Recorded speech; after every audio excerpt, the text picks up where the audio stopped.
పహల్గామ్ దాడి దేశాన్ని దిగ్భ్రాంతికి గురిచేసిన మృత్యుఘట్టం.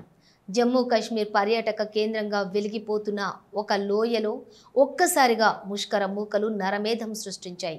అమాయక పర్యాటకుల ప్రాణాలను బలికొన్న ఈ దాడి ఇప్పుడు భారత్ పాక్ మధ్య ఉద్రిక్తతలకు దారితీస్తోంది. ఏప్రిల్ 22న అనంతనాగ్ జిల్లా పహల్గామ్లోని బైసరన్ లోయ వద్ద టూరిస్టులను లక్ష్యంగా చేసుకుని ఉగ్రవాదులు కాల్పులు జరిపారు. ఆ దాడిలో 26 మంది ప్రాణాలు కోల్పోయారు. దేశవ్యాప్తంగా ఈ ఘటనను చూసి ప్రజలు దుఃఖించారు. పర్యాటకులను కూడా వదలకుండా నరహంతకంగా మారిపోయినటువంటి ఉగ్రవాదులు ఏ స్థాయికి దిగజారిపోయారు అనే ప్రశ్నలు మోగిపోతున్నాయి. ఈ దాడికి తక్షణమే భారత భద్రతా బలగాలు ప్రతిస్పందించాయి. కశ్మీర్ లోయ అంతటా గస్తీ ముమ్మరమైంది. అనుమానిత ప్రాంతాల్లో గార్డెన్ అండ్ సర్చ్ ఆపరేషన్లు చేపట్టారు. నిఘా సమాచారంతో బందీపోరా జిల్లాలో ఓ పెద్ద ఎన్కౌంటర్ జరిగింది. లష్కరే తోయిబా టాప్ కమాండర్ అల్లాస్ లల్లీను సైన్యం ముట్టబెట్టింది. ఈ ఎన్కౌంటర్లో ఇంకా కొంతమంది తీవ్రవాదులు ఉన్నట్లుగా తెలుస్తోంది. పహల్గామ్ దాడికి పాల్పడిన స్థానిక ఉగ్రవాదుల ఇళ్లపై సాయుధ దళాలు గురువారం రాత్రి చర్యలు చేపట్టాయి. ఈ దాడుల్లో భారీ పేలుళ్లు సంభవించాయి. ఒక ఘటనలో సోదాల సమయంలో అకస్మాత్తుగా పేలుడు సంభవించి జవాన్లు త్రుటిలో ప్రాణాలతో బయటపడ్డారు. ఇప్పుడు కాశ్మీర్లోని అనేక గ్రామాల్లో ఈ తరహా ఆపరేషన్లు కొనసాగుతున్నాయి.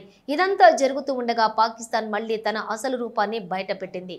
ఈ దాడిని ఖండించాల్సిన సమయంలో పాకిస్తాన్ డిప్యూటీ ప్రధాని ఒక షాకింగ్ ప్రకటన చేశాడు. పహల్గామ్ దాడి చేసిన వాళ్ళు స్వాతంత్ర్య సమరయోధుల్లా కనిపిస్తున్నారు అంటూ వివాదాస్పద వ్యాఖ్యలు చేశాడు. ఈ మాటలు భారత ప్రజలను తీవ్రంగా కోపగించాయి. ఈ దాడి తర్వాత భారత్ పాకిస్తాన్ సరిహద్దులో ఉద్రిక్తతలు క్రమంగా పెరుగుతూ ఉన్నాయి. నియంత్రణ రేఖ వెంబడి పాకిస్తాన్ సైన్యం కాల్పులకు తెగబడింది. భారత సైన్యం కూడా ధీటుగా ప్రతిస్పందిస్తోంది. కాల్పుల విరమణ ఒప్పందం తూట్ల కింద పడిపోయింది. రెండు దేశాల మధ్య యుద్ధ వాతావరణం స్పష్టంగా కనిపిస్తోంది. ఇప్పటికే దేశవ్యాప్తంగా ఓ డిమాండ్ బలంగా వినిపిస్తోంది. పాక్ ఆక్రమిత కాశ్మీర్ను తిరిగి స్వాధీనం చేసుకోవాల్సిందే అని ప్రజలు, రాజకీయ నాయకులు డిమాండ్ చేస్తున్నారు. పహల్గామ్ దాడిలో అమాయకులు ప్రాణాలు కోల్పోయిన ఘటన ఈ డిమాండ్కు మరింత బలాన్నిచ్చింది. వారు ఉగ్రవాదులను పంపితే మనం భూభాగాన్ని తీసుకోవాలి అని జాతీయవాదులు గళమెత్తుతున్నారు. ప్రస్తుతం మనం చూసేది కేవలం ఆరంభం మాత్రమే. భద్రతా బలగాలు ఉగ్ర మూలాలను నిర్మూలించే దిశగా అడుగులు వేస్తున్నాయి.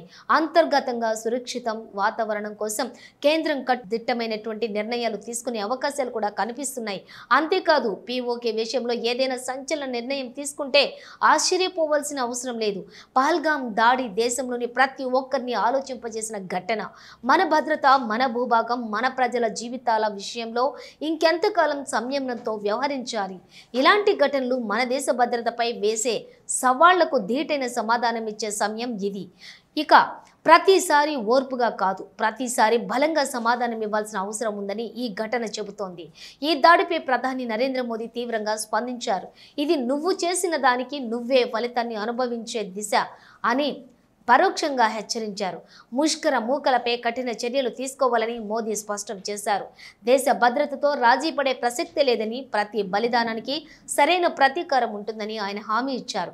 ఇప్పుడు దేశవ్యాప్తంగా ఒకే ప్రశ్న: భారత్ తదుపరి అడుగు ఏంటి? శత్రు దేశం పట్ల భారత్ మరో సర్జికల్ స్ట్రైక్కు సిద్ధమా, లేక దౌత్యపరంగా మరింత ఒత్తిడిని పెంచుతుందా? ఇండస్ వాటర్ ట్రీటీని ఇప్పటికే సస్పెండ్ చేసింది. మరి ఆ తర్వాత దెబ్బేంటి? ప్రతి పౌరుడి హృదయంలో ఉత్కంఠతతో కూడిన ఎదురు చూపు. ఎందుకంటే పహల్గామ్ దాడికి సమాధానం తక్షణమే రావాలి, గట్టిగానే రావాలి.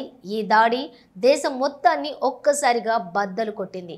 మన ప్రజల ప్రాణాలని తీసుకున్న ఘటనకు భారత ప్రభుత్వం ఎలా స్పందిస్తుందో అన్నదే ఇప్పుడు దేశవ్యాప్తంగా ఆసక్తికర అంశంగా మారింది. పాకిస్తాన్కు ఇది చివరి హెచ్చరిక కావాలని దేశ ప్రజలు ఆశిస్తున్నారు. మనం ఓపిక పడదాం. ఇప్పుడు సమాధానం చెప్పే సమయం వచ్చింది. పాకిస్తాన్కు ఇదే చివరి హెచ్చరిక కావాలని దేశ ప్రజలు ఆశిస్తున్నారు. మనం ఓపిక పట్టాం. ఇప్పుడు సమాధానం చెప్పే సమయం వచ్చింది.